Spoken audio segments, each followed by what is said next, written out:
Thank you and welcome to the show this morning.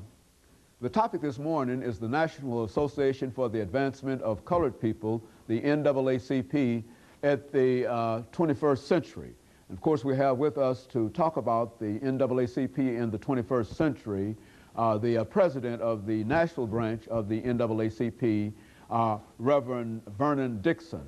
And of course, Reverend Vernon Dixon, let me welcome you to the show this morning. Thank you for inviting us. And of course, Reverend Dixon, we also might add that you are not only the president of the national branch of the National Association for the Advancement of Colored People, but you're also the pastor of Hobson United Methodist Church in Nashville, Tennessee. And of course, and that's why we made reference to you as Reverend Dixon this morning. Right. Reverend Dixon, what we'd like to do today is to talk about the National Association for the Advancement of Colored People at the 21st century, recognizing that this organization was around at the 21st century, in the 20th century, and it has played a very, very significant role. But before we get into that, Reverend Dixon, let's have you as the president of the National Association for the Advancement of Colored People of the branch in Nashville, Tennessee. Let's have you to give us some information about your background, your education, and some of the things that eventually led you to the presidency of this branch, and then we'll talk about the NAACP itself and then get into some of your programs. Well, first of all, Dr. Haney, I just want to thank you for this opportunity to be able to come and to talk to you and to recognize your achievements and your accomplishment in this area. And so it is indeed an honor for me to be here today. I'm a native Nashvilleian and attended schools in Nashville. Unfortunately, I didn't get to attend the integrated schools because integration didn't take place until the year after I finished. And then I left the schools here and then went to Fisk University. And then after that was in the real estate business for many, many years in this community before accepting my call to ministry and moving on then to pastor Hobson United Methodist Church. My involvement with the NAACP started when I was a teenager and under the leadership of then Mrs. Curly Magruder, who was always getting youth involved in the movement and teaching us about this organization and showing us ways that we might be able to be responsible citizens in the community. And so my early involvement started there. Later in my adult years, I worked more directly with the Education Committee, and for many years was the chair of that committee, working through the desegregation suits that came through Nashville.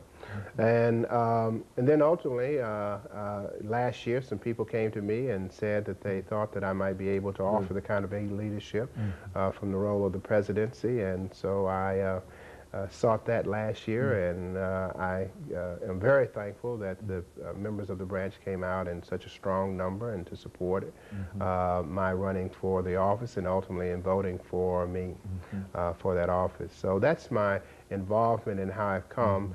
There was a stretch of time when I was not involved in the NAACP and kind of walked away and looked at it.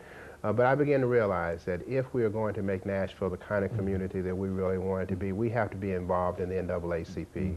And so I returned to the branch and made my commitment. I am a life member of the branch, now subscribing toward my Diamond Life membership, and encourage all Nashvilleians who want to make this city a better place, particularly when they're focusing on issues around civil rights, that the NAACP is the organization that they need to belong to and to be a part of.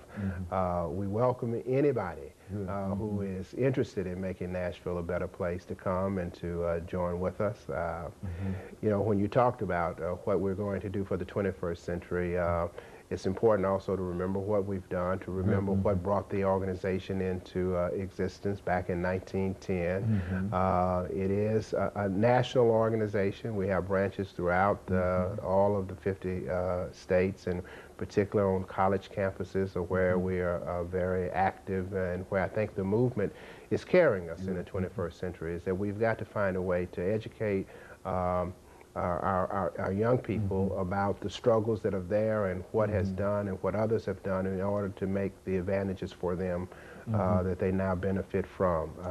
So that's the that's why I'm involved, and that's why I'm here today, to try to get others and to convince others that they need to be involved. And of course, you know, before, as we make preparations, Reverend Dixon, for our first commercial break, It's a great challenge, I would imagine, to deal with the National Association for the Advancement of Colored People in light of the fact that not very many of our young people know that much about the organization. And I would imagine that that's one of the challenges. That's the great challenge for us facing us today because the civil rights movement has always been grounded in young people. When we remember in this city the sit-ins that took place in the 60s, it was young people, it was college people that went out and made the difference in the community. And so we do have to educate them and to make it also relevant to them. Let's take this first commercial break, Reverend, and then we'll come back and talk about civil rights movement and some other aspects of the NAACP. And the topic is